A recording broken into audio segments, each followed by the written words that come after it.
మాతృదేవోభవ. ఒడిలో పండిన వేళ రామకథలు ఊహూయంసును కొట్టగా బడివై నేర్పితివమ్మ ఆది గురువై బంగారు కాలాన. ఆ గడియల్ నేడు మరల్పలేను, ఆ గడియల్ నేడు మరల్పలేను. రసనగ్రం బంధు నర్తింప నా రసనగ్రం బంధు నర్తింప నీ అడుగుందామరలంటి మ్రొక్కిడెదను అమ్మా నన్ను దీవింపుమా. నీ అడుగుందామరలంటి మ్రొక్కిడెదను అమ్మా నన్ను దీవింపుమా. నాయకుడుగా ఉండడంలోనే కాదు, అనుచరుడుగా ఉండడంలో కూడా ఎంత మహత్వం ఉందో మనకు అవగాహన కావిస్తూ ఉన్న రామాయణ మహామాలా రత్నం అనే కార్యక్రమానికి సాగుతున్న సామాజిక వ్యాఖ్యలో 3వ భాగానికి భక్తి టీవీ ప్రేక్షక మహాశయులందరికీ స్వాగతం పలుకుతున్నాం. 3వ ఆటంకాన్ని కూడా స్వామి ఎలా ఎదుర్కొన్నాడు? తామస ఆటంకం అది. సింహిక అని ఛాయాగ్రాహిణి అంట, నీడబట్టుకుని లాగుతుంది. సరిగ్గా దాని కుమారుడే రాహువు, ఆయన ఛాయాగ్రహం. ఎంత సరిపోయిందండి శాస్త్రం పురాణం. ఎక్కడైనా తేడా ఉందా? అది వేరు ఇది వేరని మాట్లాడడం తప్పితే అవన్నీ నమ్మకాలు అన్నాం. ప్రజల్లో ఏర్పడినటువంటి వాళ్ళ అనుభవాల నుంచి వచ్చిన నమ్మకాలే తర్వాత శాస్త్రాలు సంప్రదాయాలు అయ్యాయి. ఎలా పుడతాయి లేకపోతే ఈ శాస్త్రాలు?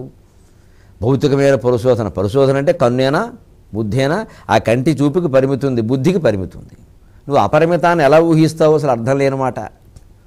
అంటే నువ్వు ఊహించలేవు కాబట్టి నీకు తోచలేదు కాబట్టి అది లేదు. ఇది అజ్ఞానం అని వేరే చెప్పక్కల. అందుకని మనం దాని జోలికి పోకుండా కథలో 3వ ఆటంకం చూడండి. సింహిక అదేమి మైనాకుడిలాగా మర్యాద కోసం ఆగల, పోనీ ఏదో పోటీ పెట్టినట్టుగా ఎలా అనలా. రాజేశం కాదు, తామసం. ఇది మింగేయడమే.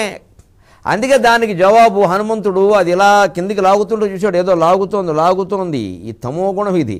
వీళ్లతోటి తమోగుణవాదులు, తీవ్రవాదులు, ఉగ్రవాదులతో చర్చలు పనికిరావు. వేసేయడమే. స్వామి తాటకని వేసేశాడు.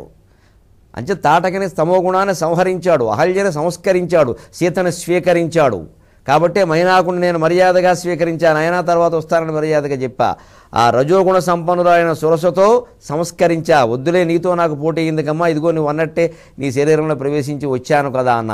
ఇప్పుడు మా స్వామి తాటకని వేసేసినట్టు వేసేయాలి. దీన్ని రాముడే హనుమంతుడికి ఆదర్శం. ఆయన తమోగుణం రజోగుణం సత్వగుణానికి వెళ్ళాడు. ఈయన సత్వగుణం రజోగుణం తమోగుణానికి వస్తున్నాడు. అది దేవుడు లక్షణం, ఇది జీవుడు లక్షణం. అక్కడ కూడా ఆ తేడాది మీరు రామాయణంలో అటు ఇటు చూసుకుంటే. మొత్తం మీద మన ప్రయాణం అన్నీ ఇంతే. ఇటు నుంచి అటు కొందరు, అటు నుంచి ఇటు కొందరు. బ్రహ్మగ్రంథి నుంచి రుద్రగ్రంథికి వెళ్ళినా, రుద్రగ్రంథి నుంచి విష్ణు బ్రహ్మగ్రంథికి వచ్చినా తిరగడమేగా. ఏదో అక్కడ బయటపడాలి. అందుకని తమోగుణాన్ని ఎప్పుడు బదలగొట్టేయాలి. తమోగుణం క్రౌర్యం, హింస, ఆలస్యం, నిద్ర, బద్ధకం.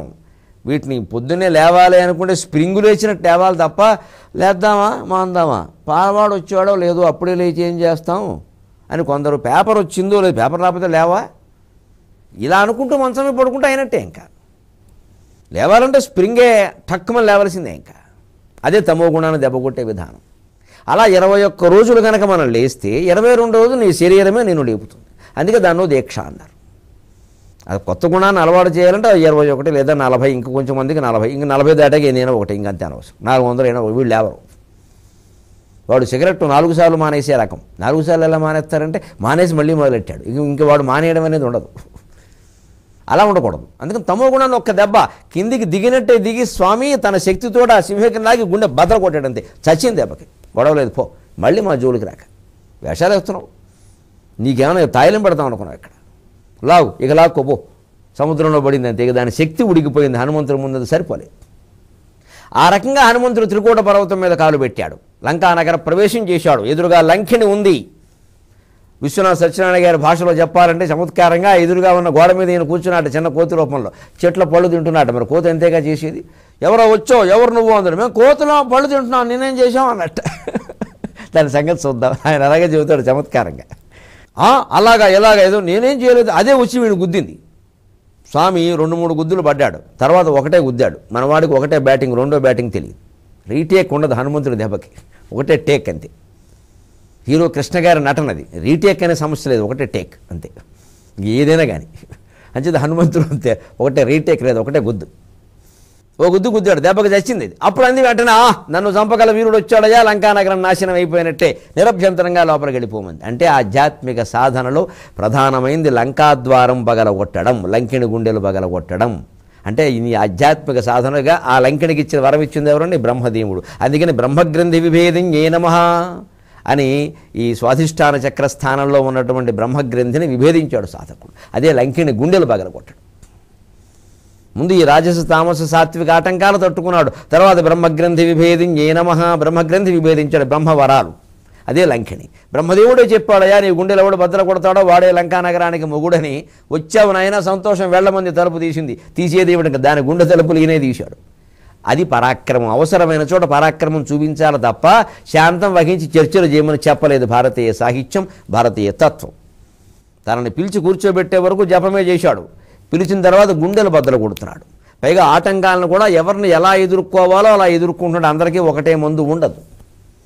ఇది మనం సుందరకాండ నుంచి ఇన్ని గ్రహించవలసిన విషయాలు ఉంటే ఏ సర్గ ముందు చదవాలి, ఏ సర్గ వెనక చదవాలి, చివర పట్టాభిషేకం చదవాలా, ముందు ఇంకోటి ఏదో చదవాలి, ఇవేమిటండి ప్రశ్నలు? నువ్వు ఏం చదివితే ఏమమ్మా, అర్థం తాత్పర్యాలు చదువు, శ్లోకాలన్నీ వదిలే, అర్థం చేసుకో, విషయం అర్థం చేసుకో, దాన్ని అవగాహన చేసుకో, ఆచరించబెట్టు. హనుమంతుడు నీ వెనకాల ఉంటాడు. ఈ కేవలం ఈ శ్లోకాలు చదివితే వచ్చేస్తాడా? ఇవేళ తాళ్ళు అనుకుంటున్నారు ఆయన బట్టుకు లాగడానికి. అయితే గుళ్ళో అర్చకులు బ్రహ్మాండంగా చదువుతూ ఉంటారు. ఎక్కడ హనుమంతున్నట్టు దాఖలా కనపడలేదు నాకు, అర్చకులే కనపడ్డారు. అంచేత ఇవన్నీ జరగవండి, మనం ఇవన్నీ పెట్టుకుని కూర్చోవద్దు. ఇవన్నీ ఎందుకోసమని నీకు ఆసక్తి కలిగించడానికి అంతే. ముందు ఏదో పుస్తకం ఉండాలి కాబట్టి పుస్తకం ఉంటేనే మంచిదంట, ఉంటుందని ఉండి అలా పెట్టేస్తామని కాదు, ఇంకా రోజు దాని మీద పువ్వులు పెట్టాం. అలాగే చదివితే చాలమ్మా అని చదువుతామని, చదవగా తాత్పర్యాలు చదవ కొన్నాళ్ళకైనా నీకు బుద్ధిగా అనిపించదా? అలా నువ్వు మారతావని అవి చెబితే అవి పట్టుకుని మనం చదవడం మానేసాం. ఇది ఎలా నడవాలో ఎలా గెలవాలో చెబుతూ ఉంటే అన్ని ఉపాయాలు ఇంకా ఉంటాయి. విశేషాలు వినండి. కార్యం అయి తీరుతుంది సుందరకాండ చదివితే ఖచ్చితంగా. వివాహం కాదు, ఉద్యోగం కాదు, ఏ కార్యమైనా అయి తీరుతుంది. కానీ ఇలా అవుతుంది, ఊరికే డబడబడబ చదివితే కదా అయ్యేది. లంకిని బద్దలు కొట్టాడు, లోపలికి వెళ్ళాడు, అమ్మవారిని వెతుకుతున్నాడు. పొన్నమ నాటి రాత్రి సుందరకాండ కథ మొత్తం 1.5 రోజు ఈయన ప్రయాణానికి పట్టింది. ఆ రాత్రి అంతా వెతికాడు. మన్నాడు రాక్షసులతో యుద్ధమైంది. మన్నాడు సాయంత్రానికి ఇంటికి వెళ్ళిపోయాడు, మళ్ళీ సాగర తీరానికి. మంచిది 1.5 రోజు.